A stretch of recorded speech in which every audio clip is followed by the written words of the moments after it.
Lo dijo en la primera hora. Muy bien, 6:29 en la primera hora, gracias por la sintonía. Hay algunos temas para comentar en nuestra agenda de trabajo correspondiente a la jornada del día de hoy. Hace bastante frío en Quito, ¿ah? A levantarse y a tomar un delicioso café buen día. Bien calientito antes de que se enfríe. Bueno, hoy es 24 de noviembre del 2021. Hace 6 meses, un 24 de mayo de este mismo año, hace 6 meses, el señor Guillermo Lasso Mendoza asumió el poder como presidente constitucional del Ecuador.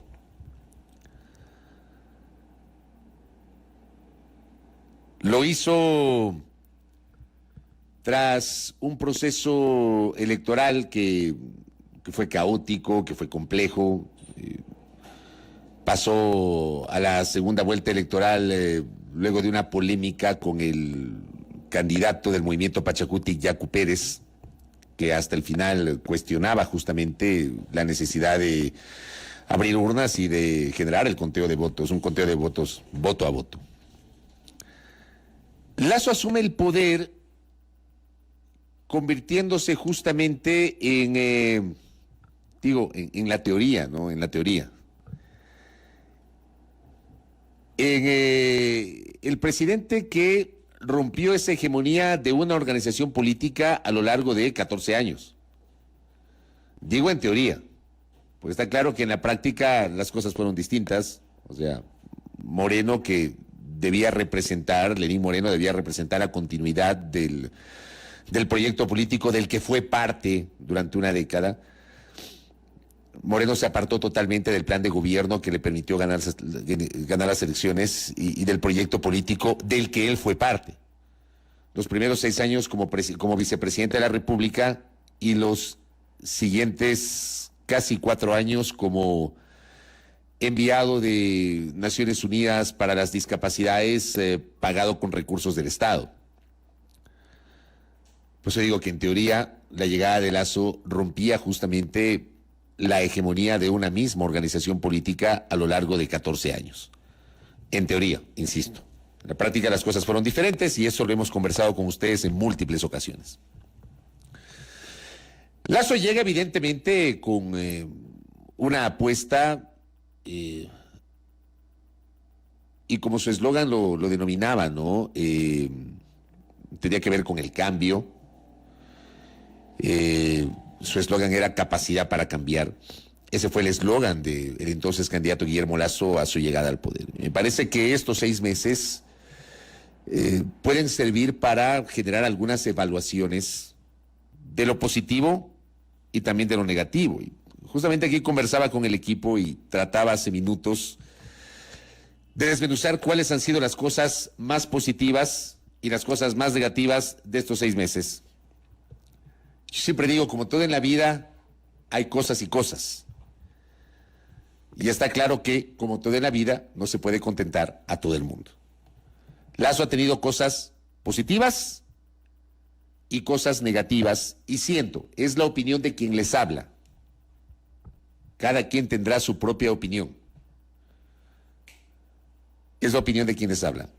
Me parece a mí que las cosas positivas son mucho más pequeñas, digamos en cantidad, cada quien, insisto, valorará aquello, que las negativas, o tenemos más cosas negativas o situaciones que pueden ameritar una crítica en estos 6 meses, crítica respetuosa como caracteriza este espacio, que las cosas evidentemente positivas. Empecemos por lo positivo, como decía un buen amigo, y la otra vez yo citaba aquello, un caramelo y 2 chirlazos. Empecemos por el caramelo. Está claro que lo más positivo de esta etapa del gobierno, de los primeros meses, de estos primeros 6 meses, creo que todos coincidimos en que fue la vacunación. Todos. Todos coincidimos en que, obviamente, el gobierno anterior dejó la vara tan baja, pero también hemos tenido una eficiente gestión del gobierno del presidente Lasso en el tema de la vacunación. Creo que no hay que perderse en eso, no hay que perderse. Siempre yo mencioné, lo dije desde el primer día que Lasso asumió el poder, el éxito de la vacunación será el éxito del país, porque si la vacunación es exitosa, el país podrá reactivarse y si se reactiva el país, podrá moverse la economía. O sea, es una ecuación totalmente simple y lógica sobre la que no creo que haya existido un ecuatoriano. Seguramente debe haberlos, pero en teoría no debería existir ningún ecuatoriano que se oponga o que hubiese rechazado el éxito del plan de vacunación. El plan de vacunación fue exitoso. Sin duda, exitoso. Creo que esa ha sido la apuesta más importante. Tal vez lo otro positivo es que el gobierno de Lasso está tratando de abrirse a la inversión internacional. Lasso ha tenido algunas ejecutorias, ha tenido reuniones, ha tenido algunos viajes, algunos compromisos. Lo de la semana anterior es muy interesante, el Ecuador Open for Business, que es esta apuesta para justamente generar inversiones de largo aliento. Ojalá que no sean inversiones cortísimas o la llegada de capitales golondrina que luego se van, sino que sean inversiones que vengan acá y que se queden en el Ecuador. Yo, en lo personal, ubico estos dos elementos como los más positivos, en lo personal. Yo los ubico como lo positivo de estos 6 meses de administración del presidente Lasso.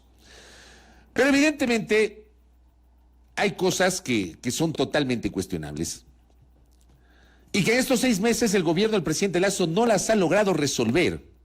Y siento que ni siquiera estamos en un camino cierto, consolidado para resolver esos problemas. Y tal vez el principal problema ha sido la ausencia de decisiones firmes, contundentes, efectivas para combatir la inseguridad. Yo siento en lo personal que no hay decisiones contundentes para combatir la inseguridad. La inseguridad ha desbordado en el Ecuador. Totalmente, ha desbordado en el Ecuador. Y esto atado obviamente a la crisis del sistema carcelario. El gobierno del presidente Lasso ha enfrentado tres hechos de violencia en las cárceles del Ecuador y ha sido incapaz de enfrentar esa situación. En julio, en septiembre y en noviembre. Teniendo a septiembre como la expresión más terrible, más horrorosa, más cruenta en la historia del sistema carcelario del Ecuador, con 119 privados de libertad asesinados. Evidenciándose además la ausencia de estabilidad al frente del organismo que en teoría es la cabeza del sistema carcelario de la República, que es el SNAI, el Servicio Nacional de Atención Integral a Personas Adultas Privadas de Libertad y Adolescentes Infractores, donde en 6 meses hemos tenido 3 directores. Edmundo Moncayo, que fue ratificado y que no le dio continuidad a una planificación que supuestamente estaba allí lista. El coronel Fausto Cobo, que estuvo 2 meses, que se fue el día anterior al estallido de septiembre. Bolívar Garzón, que ni bien sentado en el despacho del SNAI se inauguró con esta mortandad de los 119 PPLs asesinados, y ahora otra vez el retorno de Fausto Cobo encargado, porque Fausto Cobo está encargado. No ha designado el presidente Lasso un director titular en el SNAI. Y el gobierno de Lasso ha sido incapaz de enfrentar la crisis. Ha sido incapaz. Entonces yo ato estos 2 temas. El tema de la inseguridad en las calles, donde está claro que no nos sentimos seguros, y esto hemos comentado con ustedes en múltiples ocasiones, no nos sentimos seguros los ecuatorianos cuando vamos a la calle. Todos los días hay noticias de asaltos, de robos, de violencia. Este país, y lo cité ayer, se ha acostumbrado peligrosamente a los casos de sicariato. Y la situación ha desbordado al punto de que siento que no hay decisiones contundentes, efectivas para enfrentar justamente la violencia. Para mí eso es lo más negativo de estos primeros 6 meses de administración del presidente Lasso. Le añado la falta de concreción sobre los temas económicos, que igualmente creo que tardó demasiado tiempo en presentar al país un plan económico. Demasiado tiempo. Hay gente que dice, pero si ya se sabía cuál es la línea económica de Lasso, eso es diferente. Pero, digamos, la costumbre siempre ha sido o lo lógico siempre ha sido que en las primeras semanas el gobierno que se inaugura presente al Ecuador, presente al país un plan económico. No fue el caso el presidente de la República. De hecho, hasta septiembre no se conocía a ciencia cierta cuál era su plan económico. Vino el envío de ese proyecto larguísimo, de 400 y pico de artículos que enviaron a la Asamblea Nacional y que no fue calificado por el CAL, que provocó allí un cisma con la Asamblea Nacional y las amenazas o advertencias de disolución de la Asamblea a través de la figura constitucional de la muerte cruzada. Cosa que finalmente no se concretó. Sonó a que el fantasma de la muerte cruzada lo hicieron aparecer algunos voceros del gobierno, el propio presidente de la República y algunos medios de comunicación, obviamente con la intención de poner una suerte de estate quieto a la Asamblea Nacional. Y no se concretó. Pero estuvieron hablando justamente de la muerte cruzada durante varias semanas. Esta confrontación innecesaria con algunos sectores políticos, completamente innecesaria. Los anuncios que luego no se concretaron, o aquellos anuncios que luego terminaron desdiciéndose y rectificando. En varias ocasiones se dieron rectificaciones.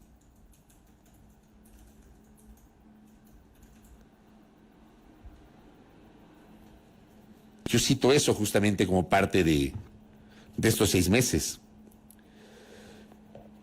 En su momento el presidente de la República y varios de sus voceros, conjuntamente con varios medios de comunicación, posicionaron en la opinión pública un frame de que la Asamblea Nacional no le aprobaba al gobierno las leyes para poder sacar al país adelante. Y el presidente de la República apenas ha enviado 3 leyes en 6 meses a la Asamblea Nacional. 3 leyes a la Asamblea Nacional. La primera el 24 de mayo. A mi juicio, una ley que no era urgente. No era urgente. El proyecto de ley de libre expresión y comunicación para reformar la mayor parte de la vigente ley orgánica de comunicación. Para mí, siendo un tema importante, no es urgente y no termina siendo trascendente en el contexto de la coyuntura que vivimos. Han pasado 6 meses y la Comisión de Relaciones Internacionales, que lidera un asambleísta que pertenece al oficialismo, no ha terminado el informe para primer debate. Sin embargo, posicionaron el frame de que la Asamblea no es ágil en el trámite de las leyes. Y no sé hasta qué punto una ley de libre expresión y comunicación va a ser un instrumento valiosísimo para sacar al país adelante. Una ley sí importante, te garantiza la libertad de expresión, te corrige algunas distorsiones de la ley de comunicación, etcétera. Todo lo que tú quieras. Podemos debatirlo un montón de veces. Y está claro que tendremos, con mis colegas tengo muchas diferencias sobre, digamos, la concepción de la libertad de expresión. Tengo coincidencias y también muchas diferencias. Debatamos. Pero para mí no es un debate urgente, no es un debate primigenio, no es un debate necesarísimo en el contexto actual. El contexto actual necesita que se hable de empleo, de reactivación, de combate a la inseguridad, etcétera, no de la ley de comunicación. Esa fue la primera ley que mandó el presidente de la República. Y luego las reformas, semanas después o meses después, las reformas a la Ley Orgánica de Educación Superior. Fueron las 2 primeras leyes que envió el presidente de la República. Teniendo solamente esas 2 leyes, posicionaron el frame de que la Asamblea no le quería aprobar las leyes al Ejecutivo para poder sacar al país adelante. Y recién en este momento se está tratando la primera ley económica que envía el Ejecutivo. El día de hoy será el segundo debate y lo más probable es que la votación no sea hoy, quede diferida para el viernes. Es muy probable que así sea. Porque incluso la sesión se va a instalar 20 minutos antes del mediodía, se tomarán el tiempo para la lectura del informe, vendrá la presentación del ponente, el debate, será muy difícil que el día de hoy se pongan de acuerdo en el texto final para votación. Entiendo que se han abierto la posibilidad de que voten el viernes. Es la primera ley económica que envía el Ejecutivo. No ha enviado más leyes económicas. No envió la reforma laboral. Hubiese sido interesante que envíe la reforma laboral por la vía ordinaria para que la Asamblea comience a debatir los temas laborales. Porque los temas laborales por su propia naturaleza necesitan un mayor tiempo para el análisis y la necesidad de socializarlo de mejor manera con nuestra sociedad. Yo sí siento que aquí en el tema de las leyes hay otro punto para la crítica constructiva como hacemos acá. El incumplimiento de algunas ofertas de campaña. El presidente Lasso se dio cuenta cuando asumió el poder que había cosas que no podía cumplir y que terminaron siendo demagógicas. Hoy mismo, hoy, a esta hora, se está hablando del valor del salario básico unificado para el próximo año. El entonces candidato Guillermo Lasso ofreció un salario básico unificado de $500. Luego de que ganan las elecciones dicen $500, pero en 4 años.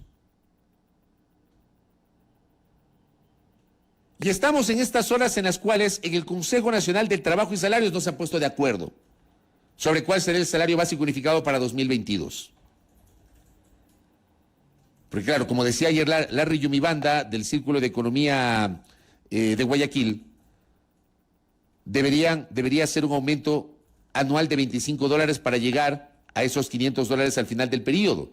Pero el ministro de Trabajo en declaraciones públicas ha dicho, la oferta se mantiene, pero eso no significa que cada año se va a subir $25. ¿Qué significa eso? Será muy difícil que este año suban $25. Muy difícil. Y no se ponen de acuerdo porque hay la aspiración de los trabajadores versus la aspiración del sector empresarial. Y en 2 reuniones en el Consejo de Salarios, como suele pasar, con apenas 2 excepciones en las últimas 2 décadas y media, como suele pasar, no se ponen de acuerdo. Ayer no se pusieron de acuerdo, tienen una nueva reunión el próximo martes y es probable que no se pongan de acuerdo. Y quien tendrá que resolver es el ministro de Trabajo. Esta es una oferta de campaña. Este tema fue una oferta de campaña. En campaña, el presidente de la República ofreció eliminar el CENESCIT o la CENESCIT, Secretaría de Educación Superior, Ciencia y Tecnología. Cuando gana las elecciones, se da cuenta que no se puede eliminar la CENESCIT, porque habría que reformar la Ley Orgánica de Educación Superior que establece toda una estructura donde está CENESCIT, donde está el CES, donde está el CACES. Tanto así que nombra un secretario de Educación Superior y no cerró el CENESCIT. El libre ingreso a la universidad. Perdónenme, pero siempre yo cuestiono, y ayer que estuvo aquí Giovanni Atarihuana, o sea, yo siempre he cuestionado ese discurso de libre ingreso, porque es mentirle a la sociedad, mentir a los jóvenes de hoy, mentirles diciéndoles que en el pasado había libre ingreso. ¡Falso! ¡Mentira! Nunca ha habido libre ingreso a la universidad pública. No es que antes usted iba a la universidad y ya, le daban el cupo porque sí para que usted estudie. ¡No! Usted tenía que hacer cola y pernoctar en los pasillos de las facultades durante 2 o 3 noches para que le den un cupo en las universidades públicas. Acuérdense cómo era antes. Los de mi generación, los de mi generación anterior a la mía. Había que matricularse en el preuniversitario, en el propedéutico. Si usted no pasaba el propedéutico, no entraba al primer año de universidad. Así era. Pero aquí vendieron humo diciendo el libre ingreso a la universidad. Falso. Mentira. Es mentira posicionar ese frame. Pero fue una oferta de campaña. Resulta que ya en el poder lo que hacen es cambiar el nombre a la prueba, hacerle algunas modificaciones. La prueba se pasó a llamar transformar. Le hicieron algunas modificaciones, pero en buen romance significa que igual los bachilleres tienen que rendir una prueba, o sea, pasar un filtro para poder acceder a un cupo en una universidad pública. Otro tema que también se habló, la eliminación de la Central de Inteligencia Estratégica, el CIES, antes CENAIN. Está claro que esa institución tenía que ser reformulada, sin duda. La inteligencia no puede servir para perseguir opositores o detractores políticos. La inteligencia tiene que servir para alertar sobre las amenazas internas y externas que tiene un Estado. No solo un gobierno, un Estado. La inteligencia tiene que servir para, por ejemplo, alertar sobre lo que está pasando en las cárceles o sobre la presencia de grupos narcodelictivos en el Ecuador. Para eso tiene que servir la inteligencia, no para perseguir periodistas, opositores, políticos, etc. Está claro que había que reformular el rol de la inteligencia en este país, no eliminarla.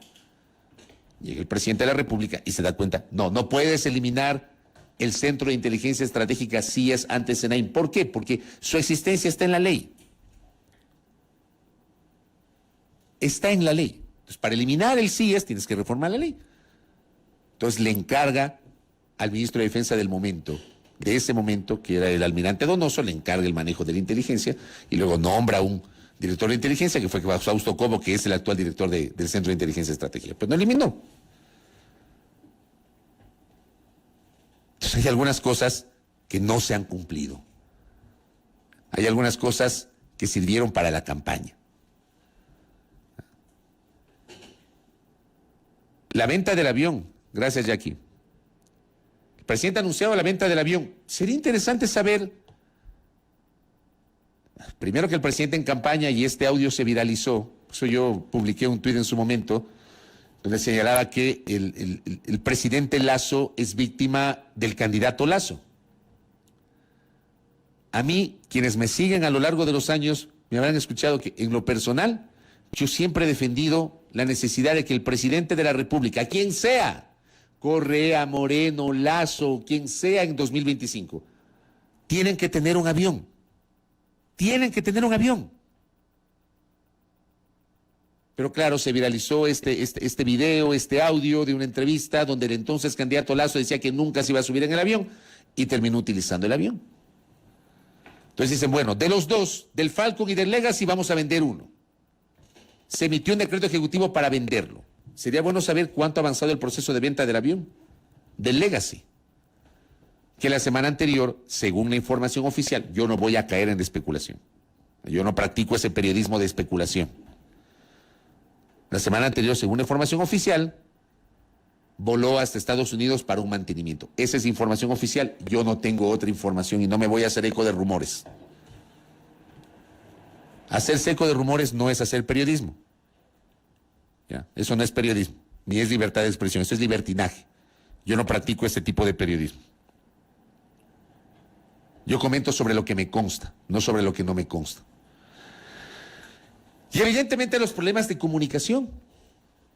El presidente Lasso ha tenido gravísimos problemas de comunicación. Tal vez los episodios más cercanos tienen que ver con lo que ocurrió en el manejo de la comunicación después de la última masacre en la penitenciaría del Litoral. ¿Cuánto se demoran en reaccionar? ¿Cuánto se demoran en emitir comunicados? ¿Cuánto dejan que el rumor se fortalezca? Que el rumor se propague. Y luego generan comunicados que terminan informando supuestamente, pero que no aclaran absolutamente nada. Hay errores crasos de la comunicación, pero crasos. Son parte de los temas, tal vez negativos, que los tengo yo aquí en los apuntes para generar este comentario de los primeros 6 meses. ¿Qué decía Pedro Donoso? Gracias, Andrés. Pedro Donoso, el politólogo, anoche escribía: a inicios de los 90, Marc Augé, antropólogo francés, acuñó el término no lugar para identificar lugares de transitoriedad que no tienen suficiente importancia para ser considerados como lugares. En el Ecuador estamos viviendo una no política para procesos transitorios que no están cambiando estructuras y no son trascendentes, se pregunta. Y si es así, ¿cuáles son los riesgos de hacerlo? Se cumplen 6 meses del gobierno de Lasso y el escrutinio no debería ser general, pues uno es el gobierno de junio a septiembre y otro de octubre a noviembre. De acuerdo, totalmente de acuerdo. En ese primer momento el gobierno logró modificar el estado de ánimo de la población, con una interesante inyección de optimismo que redujo el pesimismo de 88.7 a inicios de abril a 33.4 a finales de agosto, cifras de Sedatos, con factores como el plan de vacunación. Por eso yo empecé diciendo que lo positivo para mí, y estoy seguro que si no para todos, para la gran mayoría de los ecuatorianos, la gran apuesta positiva, el gran logro del gobierno en el primer tramo de la administración del presidente Lasso es la vacunación, que elevó el estado de ánimo de todos. Yo mismo he relatado, yo perdí la esperanza de vacunarme en el Ecuador este año. Y finalmente tengo las 2 dosis. Y Dios mediante en febrero tendré la tercera dosis. Yo había perdido las esperanzas de vacunarme, créanme, como muchos. Y estamos vacunados. Evidentemente es así, en el primer tramo. Suscribo cuando dice Pedro, uno es el gobierno de junio a septiembre, otro de octubre a noviembre. De junio a septiembre está el plan de vacunación que nos elevó el ánimo a todos. Sin embargo, dice Pedro, la situación económica y social evidenciaba que la burbuja podría reventar en cualquier momento si es que el gobierno no lograba posicionar su proyecto y transformarlo en soluciones. Y es quizás ahí cuando el camino de la no política gana espacio. Y el oficialismo comete los errores políticos que marcan este segundo gobierno. Los nos del gobierno, podríamos resumirlos en el no entendimiento del timing, acabo de decirlo, no materializar las ganancias, famoso timing, no entendimiento de la importancia de las vocerías, acabo de decir, errores comunicacionales crasos por parte de los voceros, el no entendimiento del poder de la resignificación de los conceptos, el no entendimiento del Ecuador que se gobierna, falta de información cualitativa y cuantitativa, el no entendimiento del arte de crear antagonistas más frentes de los que pueden manejar, o sea, buscar adversarios o enemigos innecesarios. El no entendimiento de la proactividad, marcar la agenda, y el no entendimiento del costo de operadores ajenos, este último que evidencia el costo de no hacer política, es decir, de no administrar las tensiones sociales. Y este factor es de mayor gravedad si entendemos que el 2022 será un año no solo de reacomodo de las fuerzas políticas, porque tendremos elecciones en 2023 a la vuelta de la esquina, sino de transiciones en entes de control que colocan el foco de la disputa política en la renovación parcial. Ahora mismo estamos en proceso de renovación parcial de la Corte Constitucional, dice Pedro, así es. Y también debemos centrar un proceso de renovación parcial del Consejo Nacional Electoral. Este último organismo, clave para el proceso electoral que se avecina. Clave. Las elecciones seccionales de 2023, que de alguna manera pueden convertirse en un plebiscito para la clase política, para el gobierno y para la oposición. Están a la vuelta de la esquina. A la vuelta de la esquina. O en instituciones cuyas autoridades están en juicios políticos, como la superintendencia en compañías, bancos, el procurador o el contralor encargado. Hemos hablado un montón de veces con ustedes sobre el desastre de la Contraloría. Toda esta disputa podría darse en un momento en el que la crecida del pesimismo vuelve a ser un tema de preocupación. De acuerdo con la medición de ayer de perfiles de opinión, el pesimismo regresa a bordear los 80 puntos y sobre todo evidencia un descalabro en la confianza a las entidades del Estado que antes gozaban de cierta credibilidad como Fuerzas Armadas. Si hacemos una comparación, podríamos colegir que mientras aumenta el pesimismo, cae la confianza en las entidades del Estado, siendo esta una ecuación muy preocupante para la gobernabilidad futura.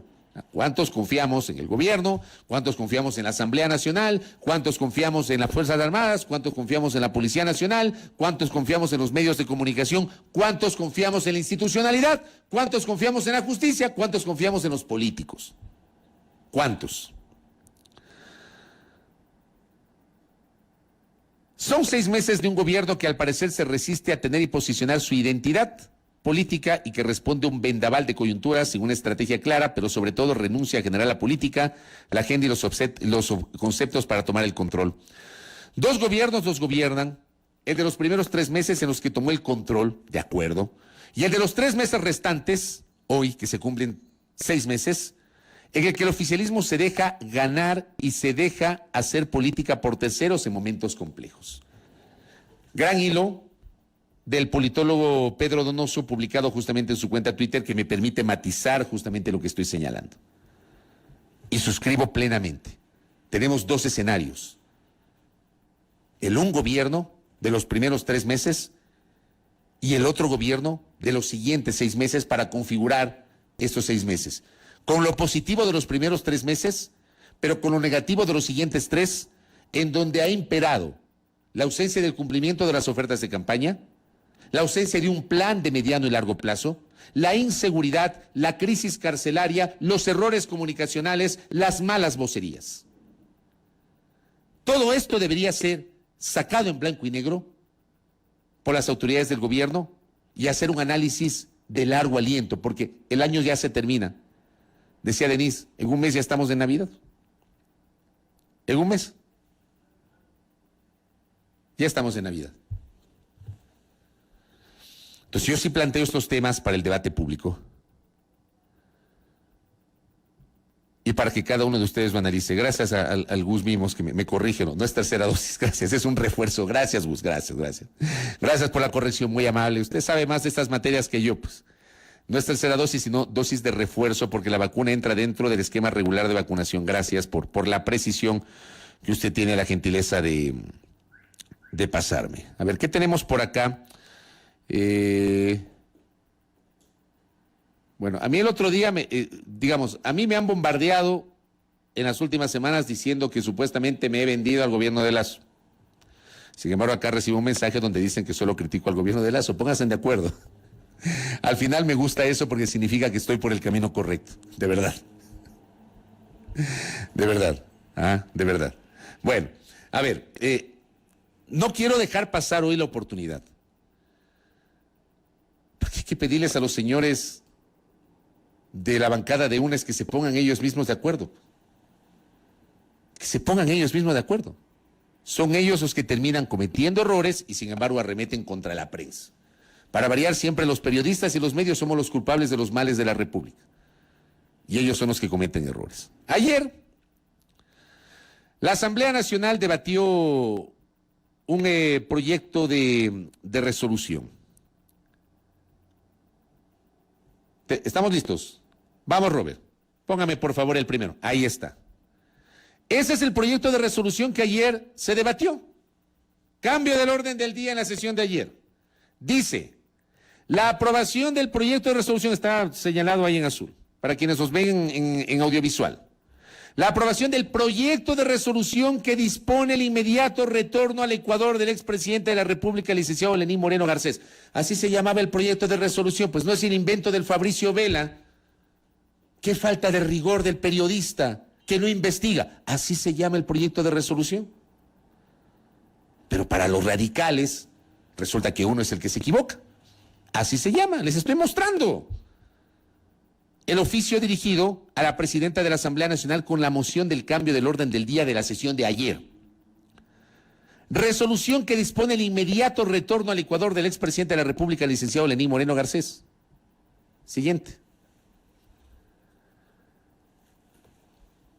Ese es el tuit generado por la cuenta Twitter de la Asamblea Nacional. Cambio del orden del día.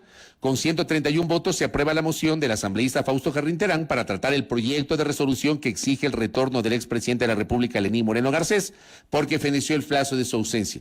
Lo dicen ellos, no lo dije yo. Siguiente. La asambleísta Paola Cabezas, jefa de la bancada de UNES. Con 100 votos se aprobó el proyecto de resolución propuesto por Fausto Jarrín Terán para exigir el retorno, exigir, no disponer, exigir el retorno del expresidente de la República, Lenín Moreno, una vez que concluyeron sus 90 días anunciados a la Asamblea del Ecuador. Moreno debe responder al país. Siguiente. La asambleísta Ana María Raffo, también de UNES. Con 100 votos aprobamos proyecto de resolución de Fausto Jarrín que dispone, ya no exige sino dispone, inmediato retorno al Ecuador de Moreno, el peor presidente de la historia, debe responder por procesos pendientes en Contraloría y Fiscalía. La historia y la justicia serán quienes lo condenen por sus actos de corrupción. Siguiente. La asambleísta Fernanda Astudillo, también de UNES. Con 100 votos a favor de la asamblea resolvió exigir al expresidente Lenín Moreno retorna al Ecuador para que dé la cara y rinda cuentas al pueblo, ya que su gobierno fue el peor de la historia ecuatoriana. Moreno dé la cara. Siguiente. Y ahí está, en cambio, el texto del proyecto de resolución. Que si uno revisa los artículos, en los artículos del proyecto de resolución se difiere con el título y con los tweets que les acabo de enseñar. Dice, artículo 1, declarar que el plazo comunicado por el expresidente Lenín Moreno a la presidenta de la Asamblea Nacional mediante oficio el 17 de agosto del 2021 feneció el 18 de noviembre. Porque acuérdense que Moreno le informó a la Asamblea que se iba por 3 meses. Moreno tenía que informar, no pedir permiso. Constitucionalmente no tenía por qué pedir permiso, pero sí informar que se iba del país. Y se fue del país, que en 3 meses vuelvo, que voy a convertirme en docente en la Florida y voy a conocer a mi nieto, dijo Moreno. Han pasado 3 meses. Artículo 2, disponer que a través de la Secretaría General de la Asamblea Nacional se remita copia de esta resolución a la Contraloría a fin de que se informe respecto de las acciones que se han tomado desde que se remitió a dicha entidad de control la resolución número tal del 8 de julio del 2021. 3. Disponer que a través de la Secretaría General de la Asamblea se remita copia de esta resolución a la Fiscalía a fin de que dentro del ámbito de sus competencias informe respecto de las acciones emprendidas a partir de la remisión a dicha entidad. La resolución tal del 8 de julio del 2020, conjuntamente con un informe anual presentado por el expresidente Lenín Moreno Garcés. Y 4. Disponer que a través de la Secretaría General de la Asamblea se remita copia de esta resolución a la OEA para su conocimiento y análisis. Me imagino que a la OEA porque el secretario de la OEA ha nombrado para un cargo a Lenín Moreno, que habrá que ver si le van a pagar por ese cargo los de la OEA o será con cargo al presupuesto general del Estado del Ecuador. Pero el contenido, esos 4 puntos que les acabo de mostrar, gracias Rubén, esos 4 puntos que les acabo de mostrar son totalmente distintos al título del proyecto de resolución. Pero el error es de quienes proponen el proyecto de resolución con ese título. Entonces, perdónenme, la Asamblea no tiene potestad para exigir o para disponer el retorno de Moreno. No tiene potestad. Por eso yo hablaba de que, a mi modo de ver, ese tipo de ridiculeces en las cuales se enfrascan a ratos nuestros políticos terminan provocando que pierda credibilidad, más aún la Asamblea Nacional. Porque es verdad, Moreno ha rebasado el tiempo, pero no hay forma de exigirle que vuelva. Pues. No hay manera de disponer que vuelva, no hay forma. Si Moreno no quiere, no vuelve. Punto. Y no hay manera de que la Asamblea le pueda exigir o disponer de que vuelva. Pero el error es de quienes redactaron, pues, el título de ese proyecto de resolución, no de la prensa. Y así lo replicaron varios legisladores, no la prensa, no este periodista. Pero les molesta cuando uno les critica. Y lo toman de modo personal. Entonces, simplemente les muestro para que vean que el error no fue del periodista o de los medios. El error es de ellos, que incluso así postearon en sus redes sociales. En fin, con eso cierro el comentario. Primera Plana. Todas las noticias, todas las voces.